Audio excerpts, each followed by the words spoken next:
ഉപതെരഞ്ഞെടുപ്പ് ഫലങ്ങൾ പുറത്തു വന്നതോടെ വിജയപരാജയങ്ങൾക്ക് വിശദീകരണവുമായി പല നേതാക്കളും രംഗത്തെത്തിയിട്ടുണ്ട്. കഴിഞ്ഞ മാസങ്ങളിൽ രാഷ്ട്രീയ കേരളത്തെ കുലുക്കിയ രണ്ട് ചാടലുകളുണ്ടായിരുന്നു.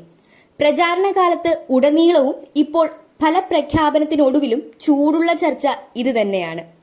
ബി.ജെ.പിയിൽ നിന്ന് കോൺഗ്രസിൽ ചേക്കേറിയ സന്ദീപ് വാര്യറും കോൺഗ്രസ് വിട്ട് CPM-നൊപ്പം കൂടിയ ഡോക്ടർ പി സരിനും ഉപതെരഞ്ഞെടുപ്പ് ഭരിച്ചു. രാഹുൽ മാങ്കൂട്ടത്തിൽ നേടിയ ചരിത്ര വിജയത്തിന്റെ തണലിൽ സന്ദീപ് വാര്യർ കോൺഗ്രസിൽ തഴച്ചു വളരും എന്നത് ഏകദേശം ഉറപ്പായി. സന്ദീപ് വാര്യർ കോൺഗ്രസിലേക്ക് വന്നത് ഗുണം ചെയ്തുവെന്ന് VD സതീശൻ ആർജവത്തോടെ സമ്മതിക്കുന്നു. ബി.ജെ.പിക്ക് വോട്ട് കുറഞ്ഞതിന് എന്തിനാണ് CPM സങ്കടപ്പെടുന്നതെന്ന് അദ്ദേഹം ചോദിച്ചു. വർഗീയ വോട്ട് വാങ്ങിയാണ് ജയിച്ചതെന്ന് പറയുന്നതിൽ എന്ത് ന്യായം? ചേലക്കരയിലെ പരാജയം പരിശോധിക്കുമെന്നും സതീശൻ സമ്മതിച്ചു. സന്ദീപ് വാര്യർ അഭിനന്ദന പ്രവാഹം ഏറ്റുവാങ്ങുമ്പോൾ ഇനിയൊരംഗത്തിന് ഉടനെ വയ്യാത്ത അവസ്ഥയിലാണ് ഡോക്ടർ പി സരിൻ. കോൺഗ്രസിന് രക്ഷകനായി ബി.ജെ.പി അവതരിച്ചുവെന്ന് പാലക്കാട്ടെ LDF സ്ഥാനാർത്ഥി ഡോക്ടർ പി സരിൻ പറഞ്ഞു. പാലക്കാട് UDF ജയിച്ചത് വർഗീയ വോട്ട് കൊണ്ടാണ്.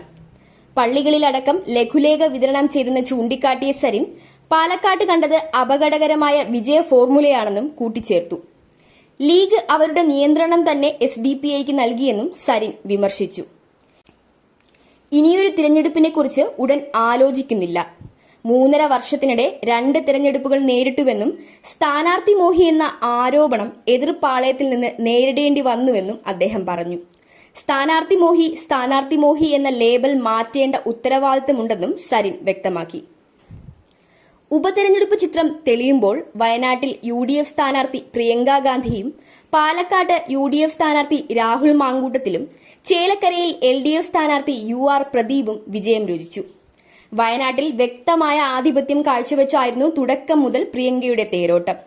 പാലക്കാട് ത്രില്ലടുപ്പിച്ച് ലീഡ് നില മാറിമറിഞ്ഞെങ്കിലും ഒടുവിൽ വമ്പൻ വിജയത്തിലേക്ക് രാഹുലെത്തി.